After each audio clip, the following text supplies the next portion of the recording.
La enseñanza del día de hoy lleva por nombre Mensajes de Esperanza. Y mientras le pedí al Señor que me hablara a mi corazón acerca de lo que quería hablar hoy, en muchas ocasiones me sentí confundido. Y uno de los puntos por los cuales más me sentí confundido fue el nombre de la enseñanza. Mensajes de Esperanza. Hasta el puro final nos vamos a dar cuenta por qué esta enseñanza se llama así. Mensajes de Esperanza. Mientras tanto, recordemos un mandato del Señor para todas las personas que estamos aquí, que nos están escuchando. La Gran Comisión. Mateo 28, versículo 19 y Marcos capítulo 16, versículo 15. Son claros acerca de las palabras directas de Jesús, de Jesucristo, para cada uno de nosotros. Para todas las personas que en algún momento reconocieron al Señor como su Salvador. Ese mandato del Señor era ir por todo el mundo y predicar el Evangelio a toda criatura, a toda persona en el mundo, por lo cual el Señor mismo con sus propias palabras, y de hecho fueron de las últimas palabras que pronunció el Señor antes de regresar a su trono de la gracia, antes de ascender al cielo, directamente nos instruyó a cada uno de nosotros a ser portadores del Evangelio. La palabra evangelio del griego, buenas noticias, es decir, ser portadores de buenas noticias. Dios nos instruyó, Jesús mismo nos instruyó a cada uno de nosotros a ser portadores de buenas noticias. ¿Y cuáles fueron esas buenas noticias? Que algún día Dios mismo se encarnó en un ser humano para habitar entre nosotros, para vivir entre nosotros, para vivir nuestras experiencias. Y que después de vivir lo que nosotros vivimos en nuestras carnes y huesos, moriría por nosotros. Y que después de esa muerte, resucitaría. Y a través de su muerte y su resurrección, nos redimiría a nosotros de todos nuestros pecados, como el Cordero expiatorio delante del trono, delante del holocausto. Es decir, Jesús, después de haberse encarnado en un ser humano igual que nosotros, viviendo nuestras experiencias, cada una de nuestras experiencias, Él mismo se entregó en sacrificio perfecto, aún sin haber cometido pecado, para que nosotros, los pecadores, pudiésemos ser redimidos a través de la sangre de ese sacrificio. Esa es la buena noticia. Dios mismo bajó a la tierra, vivió entre nosotros para salvarnos. Y Dios nos llamó a ser portadores de esa buena noticia. Donde quiera que estemos, Dios nos llamó a compartir esa maravilla de que Jesús algún día nos redimió. Se entregó en sacrificio para salvarnos. Y que por medio de la sangre de ese Cordero perfecto, ahora yo tengo libre acceso a la presencia de Dios. Ya yo no ocupo hacer un y otro ritual con tal de pedirle al Señor su favor y su perdón. No, ahora puedo acudir directamente a la sangre de Jesucristo y decir, Él ya me lavó de mis pecados, ahora sí me presento delante de Dios a pedir su favor y su perdón. Ese es nuestro llamado, ese es nuestro mandato, esa es la instrucción del Señor Jesús para nuestra vida. Pero a pesar de que ese es nuestro llamado, y a pesar de que cumplimos con ese llamado, no sé a usted, pero a mí me surge una pregunta. ¿Qué influencia o qué respuesta está teniendo en otras personas la buena noticia que compartimos? ¿Cómo reaccionan otras personas ante esa buena noticia? ¿Será que valga la pena cumplir con la instrucción de la Gran Comisión? ¿Será que alguien acceda, acepte, interiorice y se alegre por la buena noticia de que podemos vivir sin la condenación del pecado? Yo creo que el evangelista Lucas tenía esta misma pregunta cuando registra los hechos, los sucesos, valgan la redundancia, del capítulo de Hechos, capítulo 14. Así que por favor, abra su Biblia en el libro de Hechos, capítulo 14. Vamos a leer a partir del versículo 8.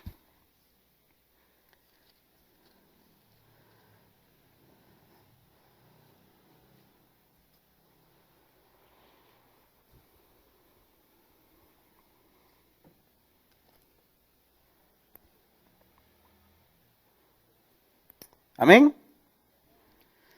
Cierto hombre de Listra estaba sentado imposibilitado de los pies, cojo de nacimiento, que jamás había andado. Este oyó hablar a Pablo, el cual fijando en él sus ojos y viendo que tenía fe para ser sanado, dijo a gran voz: levántate derecho sobre tus pies. Y él saltó y anduvo. Entonces la gente, visto lo que Pablo había hecho, alzó la voz diciendo en lengua licaónica, es decir, en la lengua del lugar, de Listra: dioses bajo la semejanza de hombres han descendido a nosotros. Y a Bernabé llamaban Júpiter, que también es Zeus, bajo la mitología griega, y a Pablo Mercurio, que sería Hermes en la mitología griega, porque no me dejaron leer, porque era el que llevaba la palabra. Y el sacerdote de Júpiter, es decir, de Zeus, cuyo templo estaba frente a la ciudad, trajo toros y guirnaldas, coronas de laurel, delante de las puertas, y juntamente con la muchedumbre quería ofrecer sacrificios. Cuando lo oyeron los apóstoles, Bernabé y Pablo rasgaron sus ropas y se lanzaron entre la multitud dando voces, gritando: varones, ¿por qué hacen esto? Nosotros también somos hombres semejantes a vosotros, que les anunciamos que de estas vanidades, esa palabra, vanidades, os convirtáis, se conviertan al Dios vivo que hizo el cielo y la tierra, el mar y todo lo que en ellos hay. En las edades pasadas, Él ha dejado a todas las gentes andar en sus propios caminos. Si bien no se dejó a sí mismo sin testimonio, haciendo bien, dándonos lluvias del cielo, tiempos fructíferos, llenando de sustento y de alegría nuestros corazones. Y diciendo estas cosas difícilmente, lograron impedir que la multitud les ofreciese sacrificio. Entonces vinieron unos judíos de Antioquía y de Iconio, que persuadieron a la multitud, y habiendo apedreado a Pablo, le arrestaron fuera de la ciudad pensando que estaba muerto. Pero rodeándole los discípulos, se levantó y entró en la ciudad, y al día siguiente salió con Bernabé para Derbe. Recuerde nuestra pregunta en esta noche acerca de la enseñanza del día de hoy. Nuestra pregunta es: ¿será que valga la pena seguir compartiendo la buena noticia? ¿Será que alguien responda fielmente a esa buena noticia? Yo creo que Lucas, por inspiración del Espíritu Santo, les estaba haciendo la misma pregunta, y probablemente el Espíritu Santo lo estaba guiando para contestarnos a nosotros en esta noche. Y hay 3 promesas que el Espíritu Santo, a través de Lucas en Hechos, nos quiere enseñar a nosotros acerca de las respuestas que la gente tiene frente a la buena noticia que como iglesia debemos compartir. Así que analicemos esas 3 promesas. Número 1, Dios salvará a quien clame por ser salvado. Cuando Pablo y Bernabé llegan a Listra, busquemos el mapita, por favor. Listra es el 4.º lugar que visitan Pablo y Bernabé durante su primer viaje misionero. Todavía nos encontramos en el contexto del primer viaje misionero. Ya habíamos visto que salían de la iglesia de Antioquía, pasaron a Chipre, que era la casa de Bernabé. Luego subieron al puerto de Perge, de ahí subieron a Antioquía de Pisidia. Y en Antioquía de Pisidia se encontraron con un hombre que se llamaba Bar Jesús. Voy a tener que hacer quiz. Luego pasaron a Iconio, que no lo vamos a mencionar en esta enseñanza porque lo que pasa en Iconio literalmente es lo que pasó también en Antioquía de Pisidia. Y luego llegan a Listra. En ese punto, Listra, es donde se relata la historia que vamos a ver hoy. En Listra suceden 3 cosas. Y de ahí los 3 principios que el Espíritu Santo nos quiere enseñar hoy. La primer cosa, el primer suceso que ocurre en ese momento es la historia del hombre cojo, de nacimiento, paralítico, nunca había andado, en los versículos del 8 al 10. Y aquí hay que explicar algo. Cuando Pablo y Bernabé llegan a Listra, se dan cuenta inmediatamente que en Listra, a diferencia del resto de los lugares, no había sinagoga. Recordemos de las semanas pasadas que Pablo y Bernabé primero llegaban a la ciudad y lo primero que hacían era buscar una sinagoga para enseñarle a los judíos que la promesa del Mesías ya había sido cumplida. Pero cuando llegaron a Listra, lo primero que se toparon es, aquí no hay sinagoga.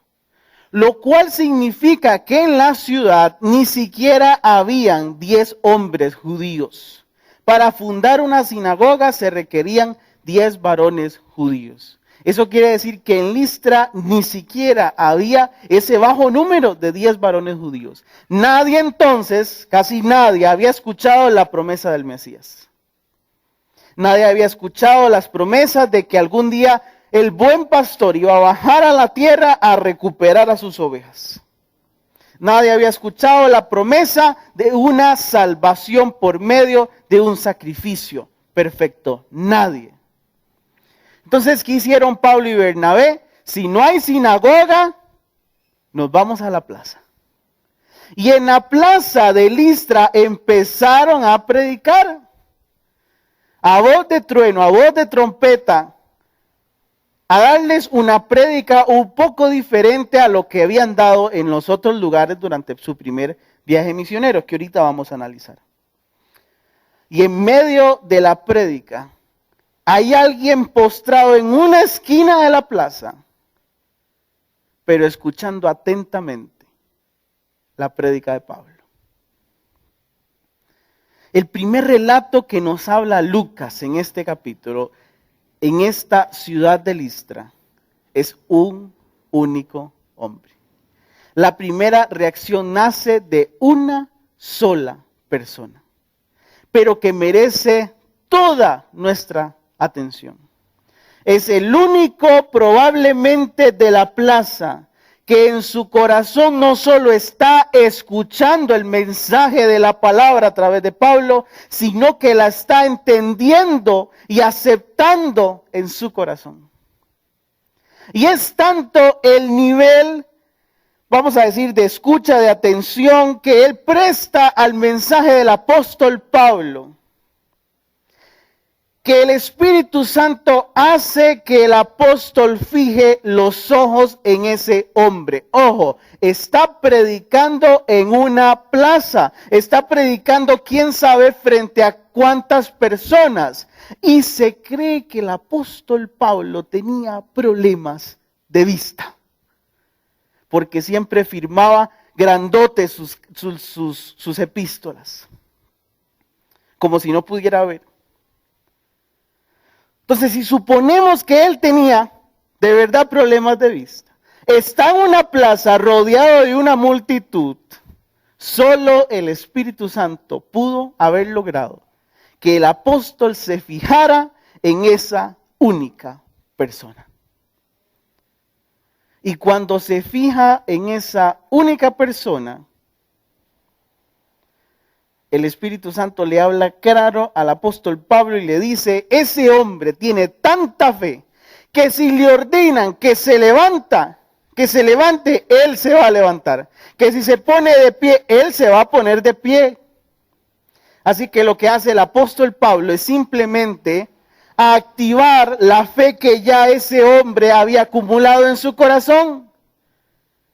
Y con esa fe le ordena, levántate, y el hombre no solo se levanta, ¿qué hace? Note el versículo, a ver.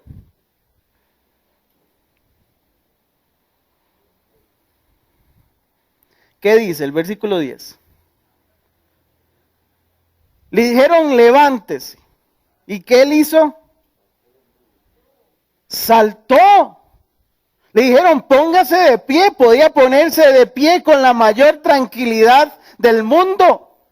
Ya el milagro iba a operarse, pero no, él tenía tanta fe que no solo puso a prueba sus piernas con un poquito de actividad, no, él inmediatamente saltó. Vean ese nivel de fe. E instantáneamente el hombre fue sanado. Quiero que pongamos atención a esa palabra, sanado. En griego, la palabra sanado es la misma para salvado. Es exactamente la misma. Cuando el Nuevo Testamento nos dice, tu fe te ha sanado, también se puede decir, tu fe te ha salvado. Cuando alguien dice en el Nuevo Testamento, ese hombre fue salvo, es exactamente lo mismo que diga, ese hombre fue sano. Y viene de la palabra griega soso. Quiero que la veamos en la pantalla. Soso. Soso. Fácil, ¿verdad? Eso es, esa palabra soso en griego significa sanidad o salvación. Y cuando revisando la palabra en mi diccionario, inmediatamente vino a mi corazón otra palabra que lo usamos en nuestra cultura popular, SOS, sos. ¿Soy yo o usted también se le parece similar? Sos. Entonces me puse a averiguar qué significaba sos. Y resulta que nadie sabe con exactitud qué significa sos. Lo que sabemos nada más es que en la práctica marítima, la palabra sos significa auxilio. Es un llamado de socorro. Se me está hundiendo el barco, necesito que vengan a salvarnos. SOS, sos. Y es simple, se adoptó porque es simple de digitarlo en la maquinita de la clave Morse. Son 3 puntitos, 3 rayitas, 3 puntitos. Fácil de repetir una y otra vez. Diciéndole a los barcos aledaños, necesito que nos rescaten, necesito que vengan porque el barco se me está hundiendo. Una de las teorías más fuertes acerca de la palabra sos, en inglés, se dice que en inglés puede significar save our souls. Salven nuestras almas. Y cuando lo veo a la par de la palabra soso, yo digo, Señor, usted nos está ilustrando lo que significa la palabra griega soso con lo que nosotros entendemos con sos. Es exactamente exactamente lo mismo. En nuestro corazón hay un llamado de socorro, hay un llamado de auxilio. Señor, necesito que salve mi alma, necesito que venga a rescatarme porque mi barco se está hundiendo. Y cuando el Señor escucha ese llamado de auxilio, ese llamado de socorro, inmediatamente ya manda su sanidad y su salvación. Nosotros le enviamos un sosa al Señor y Él nos responde con un soso. Ese hombre en esa plaza, en la esquina, escuchando la palabra del apóstol Pablo, lo que estaba haciendo en su corazón era enviándole un llamado de auxilio y de socorro al Señor. Cuando el Señor ve esa manifestación de fe, ese llamado, ese corazón clamante, inmediatamente envía su barca a salvarlo. El arca del pacto que después se manifestó directamente en Cristo, la salvación por medio de Cristo. Por eso un hombre probablemente con problemas de vista, en medio de una multitud, pudo fijar sus ojos en una sola persona. Porque era tanto el llamado de auxilio, que cuando le dijeron, eres salvo, no solo tomó la mano del navegante, sino que directamente saltó dentro de ese barco de salvación. Su salto no era de emoción, su salto era un reflejo simbólico de cómo estaba su alma. Una alma necesitada de entrar urgentemente a esa salvación. ¿Qué nos enseña esta primera situación en Listra? Que nosotros también debemos estar igual de desesperados pidiéndole al Señor socorro y auxilio, que constantemente tenemos que estarle enviando mensajes de sosa al Señor. Venga, salve mi alma, salven nuestras almas, que mi barco se está hundiendo. Y Él va a enviar salvación. Va a enviar sus botecitos, va a enviar su arca de Noé, va a enviar lo que sea. Y si no tiene barca a disposición, va a caminar sobre las aguas con tal de salvar a una persona que ocupa y clama por salvación. Eso es lo que nos enseña esa primera situación en Listra. Ser aclamantes de ayuda. Reconocer que nos estamos hundiendo, pero que Cristo puede sanarnos y salvarnos. Amén. La segunda promesa. Dios enviará constantes señales para que los idólatras se aparten de sus vanidades. Cuando leímos el pasaje, le dije que notara esa palabra vanidades. La Nueva Traducción Viviente traduce la palabra vanidades como cosas inútiles. Cuando ocurre la señal del paralítico, inmediatamente la gente reacciona, tiene una respuesta frente a la buena noticia. Mientras un hombre reacciona aceptando el milagro, otros dicen, esto es obra de Júpiter y de Mercurio, de Zeus y de Hermes. Por supuesto, el Espíritu Santo nos está enseñando algo con esa reacción. ¿Qué es lo que nos enseña Él?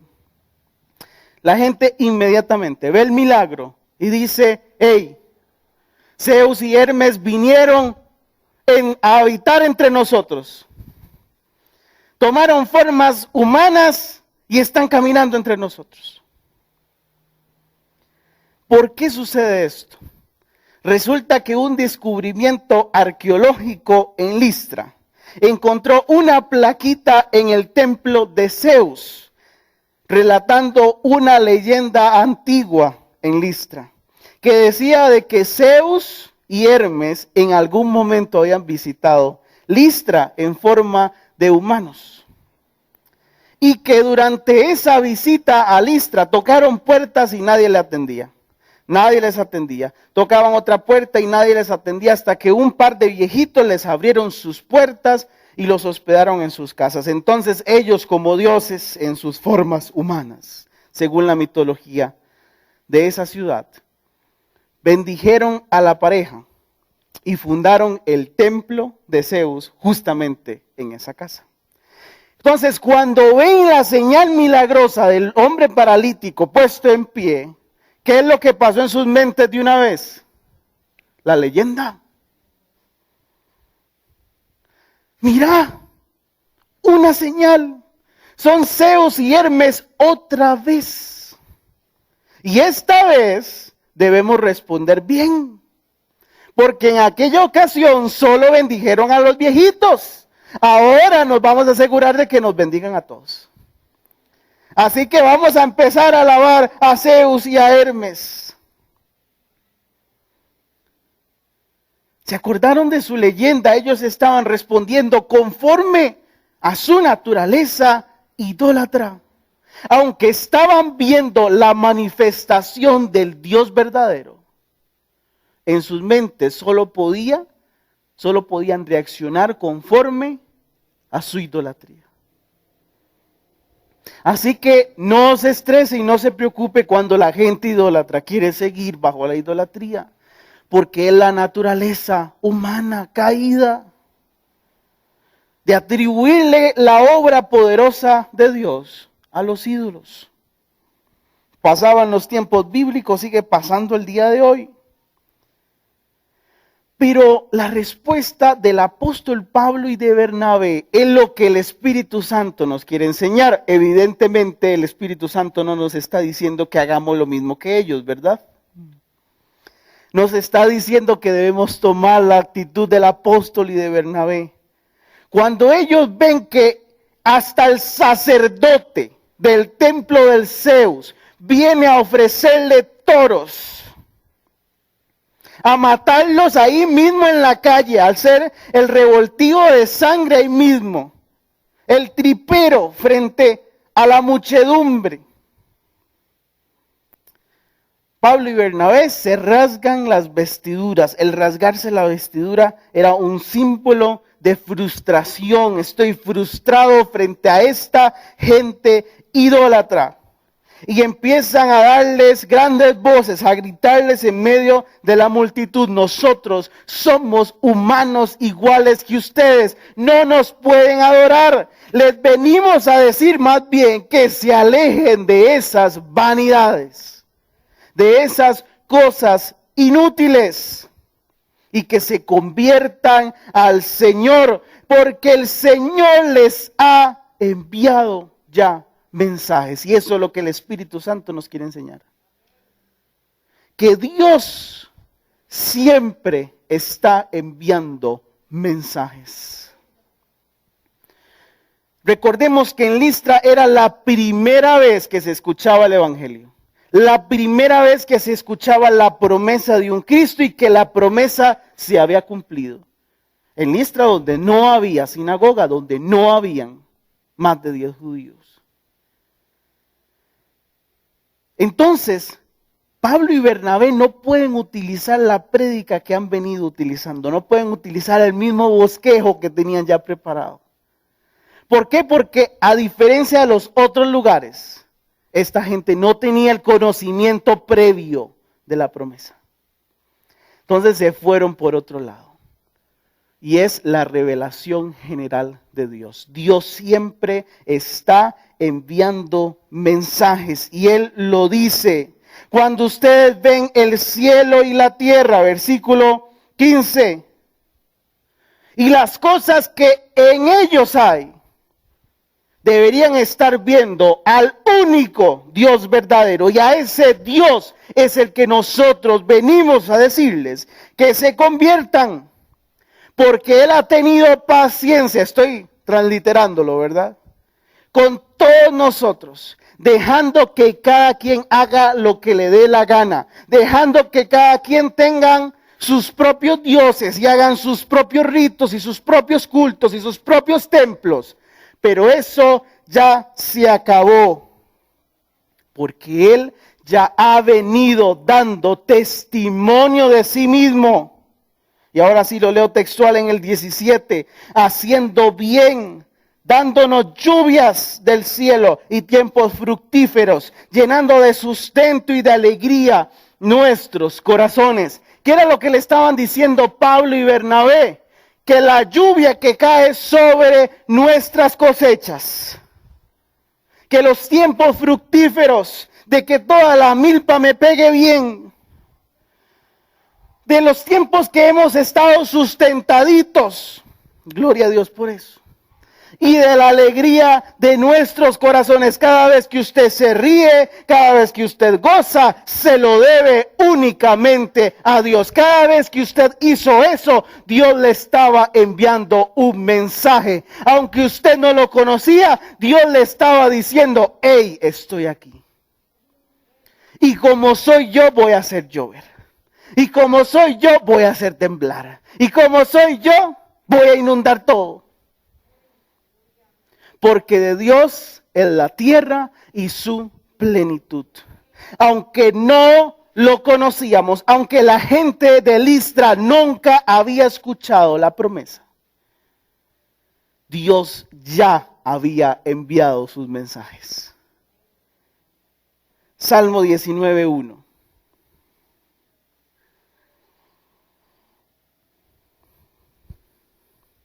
Los cielos cuentan la gloria de Dios y el firmamento anuncia las obras de sus manos. Cada vez que vemos el cielo, estamos recibiendo un mensaje de Dios. Yo hice todo esto.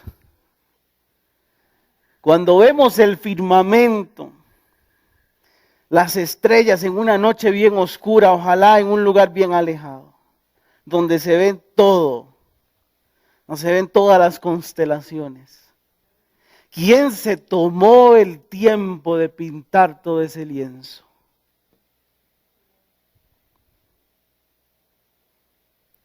Y el mayor poder es saber que muchas de las estrellas que vemos ya murieron hace millones de años.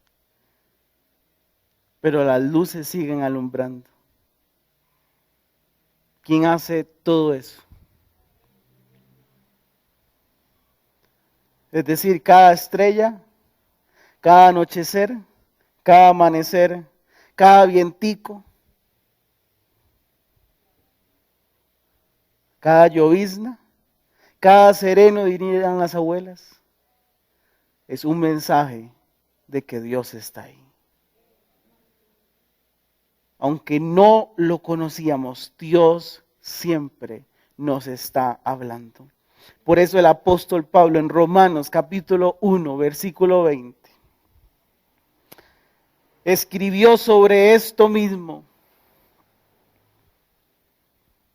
Las cosas invisibles de Dios, su eterno poder y deidad, es decir, divinidad, su gloria, se hacen claramente visibles desde la creación del mundo.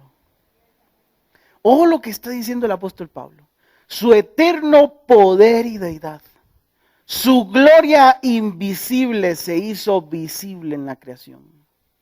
Y si la creación ya es majestuosa de por sí, ¿cómo será lo invisible?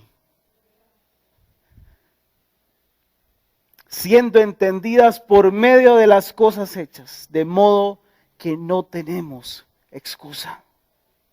Y ahí está el asunto de este mensaje. Los mensajes de Dios, esa revelación general no es gratuita. Cuando Dios nos dice, hey, estoy aquí en el pajarito que vino a visitar su jardín. Estoy aquí en la florcita amarilla que nació en el matorral. Estoy aquí en la ventisca que a veces me quiere botar el techo. Esos mensajes de Dios no son gratuitos. Dios nos está diciendo, hey, estoy aquí. No tenemos excusa para negar su existencia y su poder sobre nuestra vida. Y ese fue el mensaje que Pablo y Bernabé le dijeron a la gente de Listra. Ustedes, aunque no habían escuchado el mensaje del Evangelio antes, ya conocen a Dios, porque conocen su creación. Así que no tienen excusa de venir a adorar a otros dioses, porque el Dios verdadero ya ha sido revelado a ustedes. Lo único que le estamos trayendo es el mensaje con nombres y apellidos, pero ya ustedes conocían a esa persona. ¿Qué es lo que nos quiere decir esto? Que nosotros ya conocemos a Dios y que no tenemos excusa.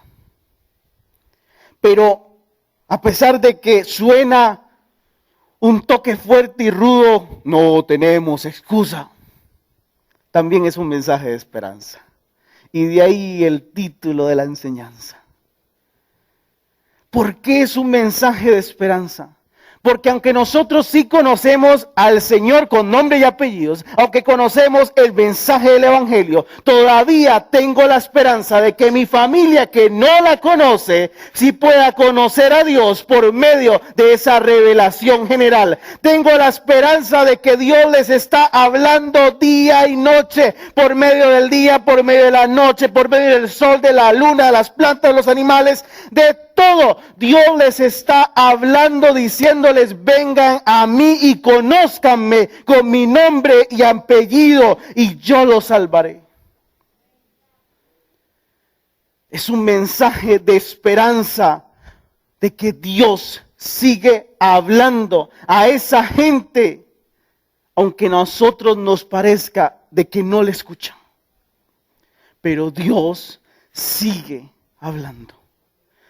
El mensaje del Espíritu Santo por medio de Lucas es que no podemos perder la esperanza de que Dios sigue hablando una y otra y otra y otra vez. En algún momento la gente accederá a Cristo y dejará sus vanidades, dejará sus cosas inútiles. Algo sucederá, una pandemia. Tal vez, un terremoto, tal vez, o una simple florcita, tal vez. Dios siempre está hablando. Y promesa número 3. Dios conformará una familia con su iglesia. Y esto ya lo habíamos tocado en una de estas enseñanzas, pero Lucas lo quiere volver a retomar. Así que no tenemos excusa. El tercer suceso es lo que viene después de esos sacrificios a Zeus y a Hermes.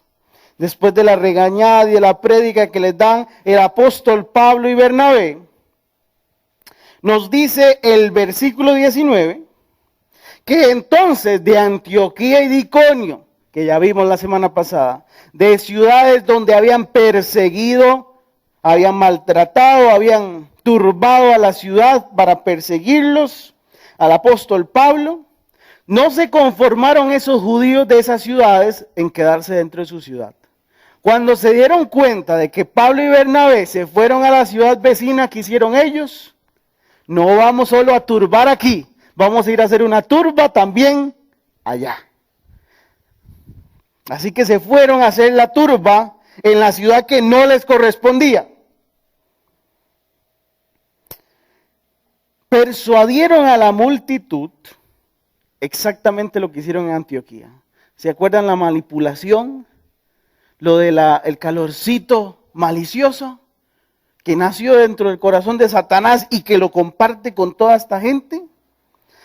Empiezan también a hacer lo mismo ahora en Listra, a manipular a uno, a otro, a otro, a otro, a otro, hasta que la misma ciudad que había escuchado el evangelio un día antes se turba contra Bernabé y Pablo.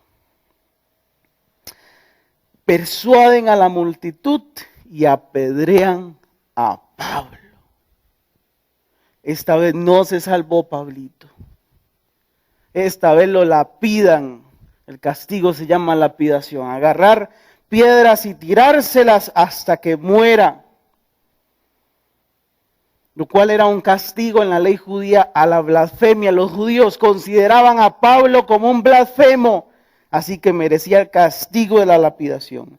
Y convencen a la gente de Listra a hacer lo que no habían hecho en su ciudad originaria.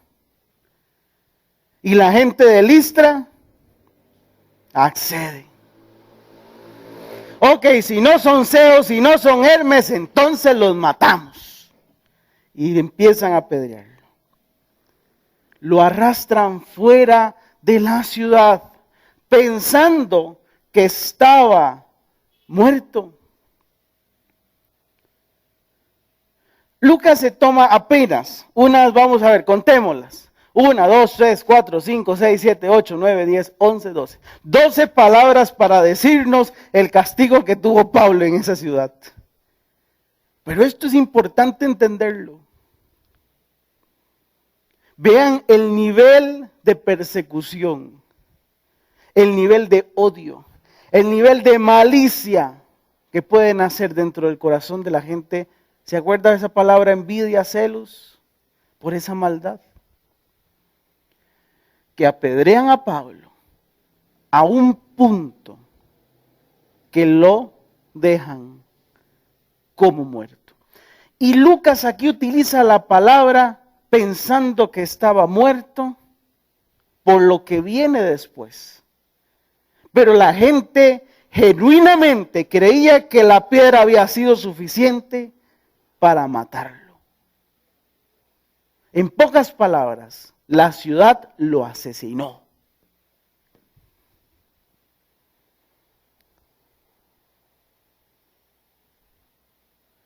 El nivel de persecución, el nivel de odio. Lo arrastran fuera de la ciudad, pero lo que nos llama la atención y lo que el Espíritu Santo nos quiere decir en el 20. Lo sacan, lo tiran a un zanjo fuera de la ciudad.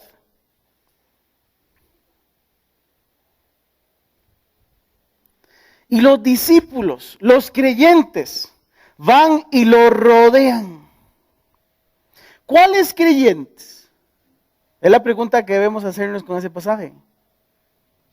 ¿Cuáles creyentes? Recordemos el contexto. Estamos en Listra. ¿Cuáles creyentes? Los que estaban recién convertidos. Si en Listra no habían cristianos antes de Pablo, y me dice el pasaje después de que habían cristianos orando por Pablo, eran sus hijos espirituales. Los recién convertidos rodearon a Pablo. Ojo, digamos que tenían 3 días de convertidos, pero ponerle mucho. 3 días de convertido y rodearon a Pablo y lo hicieron levantarse. Vean el poder de fe, vean el poder del Espíritu Santo en la gente, que recién convertidos hicieron un milagro. Y es el primer milagro que se registra que no proviene directamente de un apóstol, sino de recién convertidos. Es decir, el poder de Dios está a nuestra disposición desde el minuto 1 que le aceptamos. Y digamos, supongamos que Pablo estaba muerto de verdad. No que lo dejaron como muerto, no, digamos que estaba muerto, porque Lucas ahí deja un espacio para discutir. Digamos que estaba muerto, entonces el milagro no es que Pablo se levantara. Es que Pablo resucitara. Pero ¿por qué sucede eso? porque ellos entendieron desde el minuto 1 de que eran parte de la misma familia. Recordemos en Efesios capítulo 2, versículo 19, de que Dios hizo a su cuerpo, a su iglesia, una sola familia. Y cuando actuamos como familia, ahora entiendo por qué Juan capítulo 18 dice que mayores cosas haremos que Jesús. Claro, cuando nos ponemos de acuerdo, cualquier resurrección puede pasar. Pero hay algo más profundo. Con esta resurrección, con este levantamiento de Pablo, ojo, y se levanta como si nada. Lo acaban de apedrear y se levanta como si nada. Vea el poder de Dios. Pero a mí lo que más me llama la atención es pensar en quién estaba ahí. Porque ahora sí, vayamos a 2 de Timoteo, capítulo 3. Recuerda el milagro. Son recién convertidos, operando un milagro sobre un apóstol, además.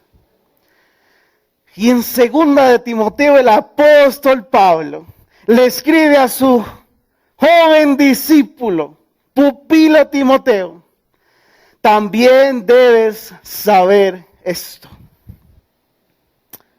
que vendrán tiempos peligrosos, y le da todo un discurso acerca de la persecución contra la iglesia. Y luego en el versículo 10 le dice: a pesar de que la gente nos persiga, tú has seguido mi doctrina.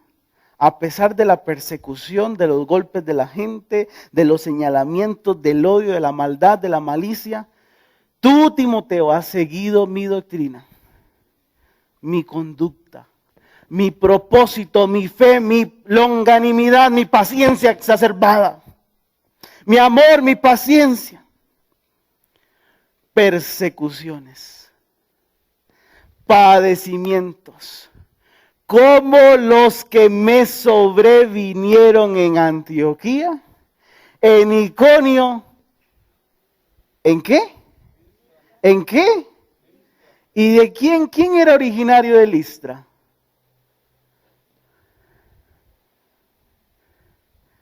¿Quién nació y creció en Listra? Hechos 16, capítulo 1, versículo 1. Ese mismo muchachito, Timoteo.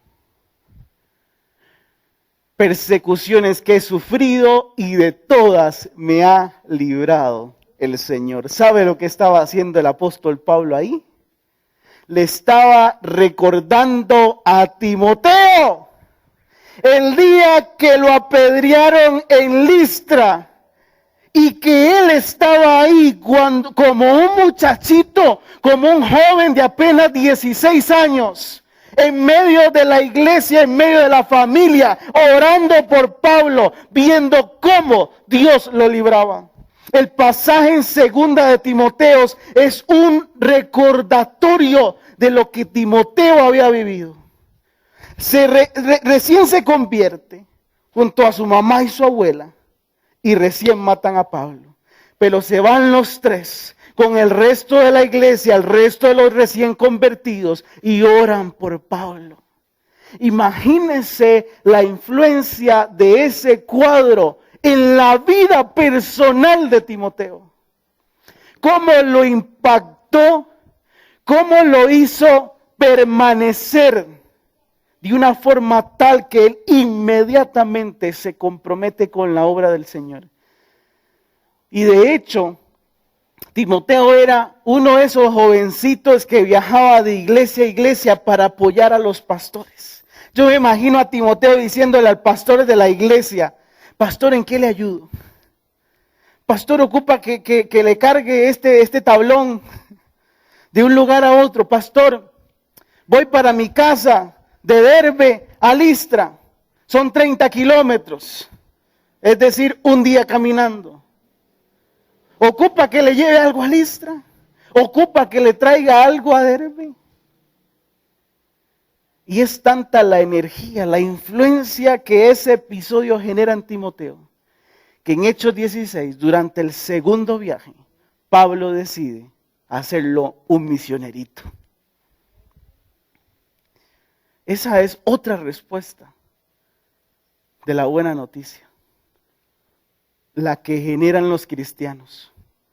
La buena noticia no solo hace que nosotros accedamos a la salvación, la buena noticia hace que nuestro corazón quede tan influenciado del poder de Dios que nunca podamos entonces desapegarnos de Él. ¿En qué situación está usted hoy? ¿Cuál es su reacción en su corazón frente a la buena noticia? ¿Quién es usted en esta noche? Aquel que está clamando, Señor, ven, sálvame, socórrame. Aquel que está diciendo, este es el poder de Dios, estoy recién convertido, pero podemos hacer algo. O gente que va a permanecer en su idolatría, en su vanidad, en su cosa inútil. Si usted está pidiendo socorro, Dios se lo va a enviar. Si usted está siendo influenciado por la palabra, pues acepte la palabra y empiece a accionar conforme a ese poder de la palabra. Pero si está en idolatría, también Dios le está diciendo, hey, le he hablado una y otra vez. Acceda de una vez por todas. Aunque eso también nos da esperanza de que Dios va a seguir hablando, hablando y hablando para quedarnos sin excusas. ¿En qué estamos? ¿Cómo nos sentimos? No importa quién seamos dentro de los personajes de este relato, respondamos bien a Dios. Y accedamos a su obra, accedamos a su buena noticia. Que Jesús vino a salvarnos. Oremos entonces, Padre, gracias por tu palabra. Señor, en nuestro corazón podemos tener diferentes emociones y reacciones a tu buena noticia. Sabemos en nuestro corazón de que tú viniste a salvarnos, pero puede ser que en esta noche estemos clamando por tu socorro y auxilio. Señor, sentimos que las muchas aguas nos están ahogando. Si esto hay en mi corazón, Señor, ven y sálvame, ven y socórrame. Por favor, envía tu salvación y tu sanidad. Señor, te pedimos si nuestra familia, nuestros vecinos, nuestra gente cercana está respondiendo con la misma idolatría que han venido cargando por años. Por idolatría o por religiosidad, Señor, lo que sea, por favor, nunca dejes de hablar. Síguete revelando a esas personas que necesitan de ti, porque no perdemos la esperanza de que esas palabras y ese gran poder algún día harán efecto en sus corazones. O si estamos, Señor, como la iglesia y el joven Timoteo, esperanzados en tu obra, en tu poder, Señor, haznos sostenernos siempre ahí. De que ese poder nos guíe, ese poder nos lleve de un lugar a otro, aferrándonos únicamente en ti. De que podamos prosperar, crecer y permanecer como la iglesia de Listra. Y como ese joven Timoteo que se convirtió en un pilar de la iglesia cristiana hasta el día de hoy, a pesar de su juventud. Señor, responde a las necesidades de nuestro corazón, porque te necesitamos hoy y siempre. Gracias por hablarnos, gracias por salvarnos, gracias por sanarnos. Sabemos de que tú siempre harás tu obra. En el nombre de Cristo Jesús. Amén y amén.